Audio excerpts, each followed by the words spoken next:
শুরুতেই জানিয়ে দেব সংবাদ শিরোনাম, এরপর জানিয়ে দেব বিস্তারিত। প্রথমেই জানিয়ে দেব জামায়াতের সমাবেশের কণায় কণায় পূর্ণ সোহরা উদ্যান। জুলাই গণ অভ্যুত্থানের দ্বিতীয় দিনের কমপ্লিমেন্ট শাটডাউনের ৬৭ জনের মৃত্যু।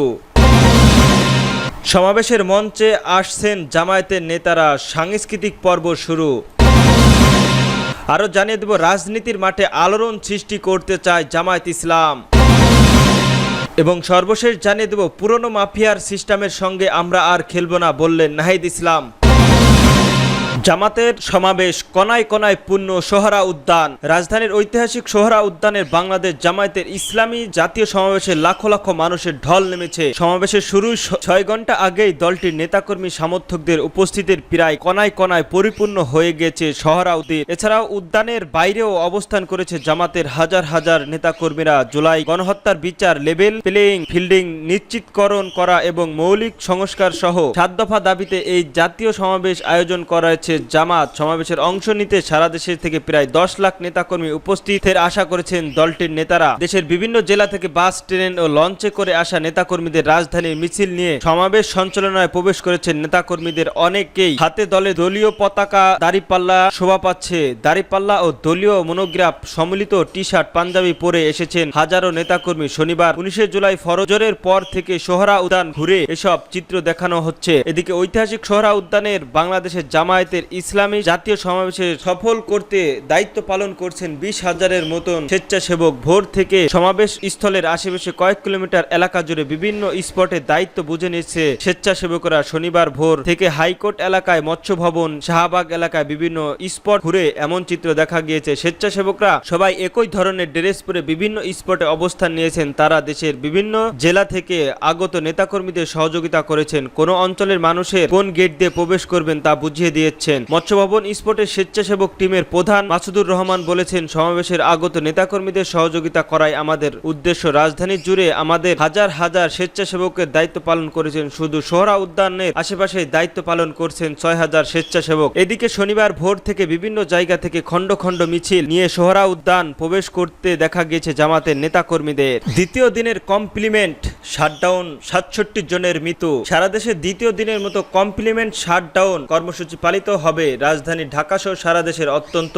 ৬৭ জন নিহত। এর মধ্যেই শুধু ঢাকা ৬২ জন নিহত। ঢাকার বাইরে রংপুরে ২ জন, সাভার, সিলেট ও নরসিংদীতে ১ জন করে মোট ৫ জনের মৃত্যু হয়। বিপুল সংখ্যক পুলিশ র্যাব পাশাপাশি ৭৫ প্লাটুন বিজিবি সদস্য মোতায়েনের উপর সরকার পরিস্থিতি নিয়ন্ত্রণ নিতে ব্যর্থ হয়। পরিস্থিতি নিয়ন্ত্রণ আনতে শুক্রবার ১৯ জুলাই রাত ২টা থেকে সারা দেশে কারফিউ জারি করেন, সেনা মোতায়েন করা হয়েছে। পূর্ব ঘোষিত কর্মসূচির অংশ হিসেবে এই দিন সকাল থেকে দ্বিতীয় দিনের মতো কমপ্লিমেন্ট শাটডাউন কর্মসূচি পালনের রাস্তায় নামেন শিক্ষার্থীরা। রামপুর টিভি সেন্টার সংলগ্ন রাস্তা অবরোধ করে শিক্ষার্থীরা রাস্তায় ব্যারিকেড দিয়ে নানা ধরনের স্লোগান দিতে থাকেন। তারা মালিবাগ মোড় থেকে রামপুর ব্রিজ পর্যন্ত দীর্ঘ রাস্তায় বিক্ষোভকারীদের দখলে ছিল। পুলিশ ও আন্দোলনকারীদের মধ্যে সংঘর্ষ গভীর রাত পর্যন্ত চলে। বিকাল ৪টার পর বনশ্রী ও আরাফাত নগর এলাকায় সংঘর্ষ ছড়িয়ে পড়ে। এর আগে বেলা ১১টা বা ১২টার দিকে বৈষম্য বিরোধী ছাত্র আন্দোলনের শিক্ষার্থীদের সঙ্গে গুলশানের পুলিশের সংঘর্ষ হয়। বিশেষ করে গুলশান বড্ডা লিংক রোডে পুলিশের সঙ্গে সংঘর্ষের এলাকায় আতঙ্ক নেমে এসেছে। গুলশানের রাস্তায় গাছের গুড়ি ও কমপ্লিমেন্ট ব্লক নেমে আগুন ধরিয়ে দেওয়া হয়েছে। কংক্রিটের স্ল্যাব ফেলে রাস্তায় প্রতিবন্ধকতা তৈরি করা হয়েছে। জুম্মার নামাজের পরই অগ্রগতির অরণি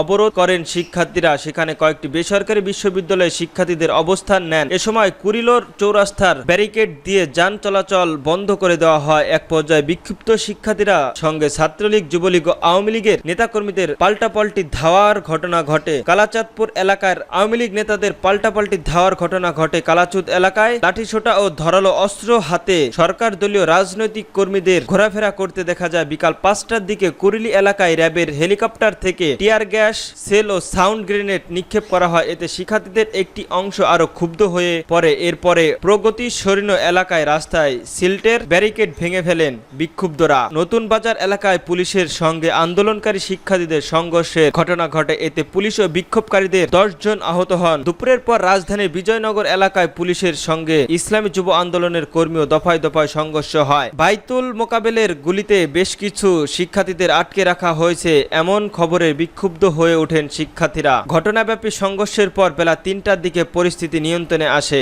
সমাবেশের মঞ্চে আসছেন জামায়াত নেতারা। সাংস্কৃতিক পর্ব শুরু।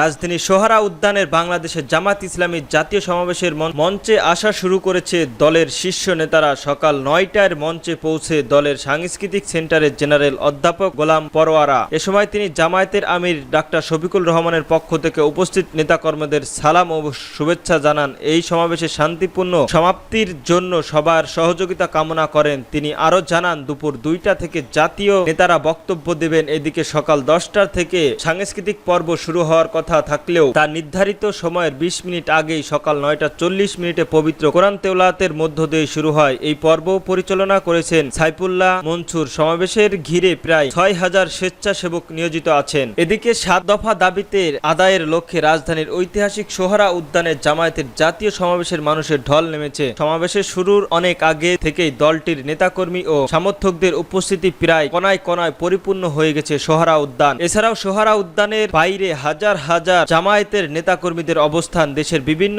জেলা থেকে বাস, ট্রেন ও লঞ্চে করে আসা নেতাকর্মীদের রাজধানীতে এসে মিছিলে সরকারের সমাবেশের স্থলে প্রবেশ করেছেন। নেতাকর্মীদের অনেকেই হাতে দলীয় প্রতীক দাড়িপাল্লা শোভা পাচ্ছে। দাড়িপাল্লা ও দলীয় মনোগ্রাম সম্মিলিত একটি শার্ট পাঞ্জাবি পরে এসেছেন নেতারা। শনিবার 11 জুলাই সকাল থেকে সোহরা উদ্যান এর আশেপাশে এলাকা ঘুরে এই চিত্র দেখা গিয়েছে। নীতির মাঠে আলোড়ন সৃষ্টি করতে চায় জামাত। রাজধানীর ঐতিহাসিক সোহরা উদ্যানের প্রথমবার একক সমাবেশে ডেকেছে বাংলাদেশ জামায়াত ইসলাম। 7 দফায় দাবিতে আজ দুপুর 2টায় আনুষ্ঠানিকভাবে জাতীয় সমাবেশ শুরু হবে। এর আগে সোহরা উদ্যানে জাতীয় দলীয়ভাবে কোনো সমাবেশ করেননি, তবে বিভিন্ন দলীয়র সঙ্গে একজোটে ব্যানারের কর্মসূচিতে অংশগ্রহণ করেছিল। দলটির দায়িত্বশীল নেতারা জানান, সমাবেশের স্মরণকালে সমাবেশের বেশি জনগণ ঘটবে। জামায়াতের উদ্দেশ্যে জোটে ব্যানারের কর্মসূচিতে তারা গ্রহণ করবে। সব ধরনের রাজনীতির মাঠে নতুনভাবে আলোড়ন সৃষ্টি করবে। সমাবেশে জামায়াতের আমির ডাক্তার শফিকুল রহমান গুরুত্বপূর্ণ নির্দেশনামূলক বক্তব্য দেন। সমাবেশের মূল মঞ্চে জামায়াতের জাতীয় নেতা, জুলাইয়ের বিপ্লবী শহীদ পরিবারের প্রতিনিধিত্ব এবং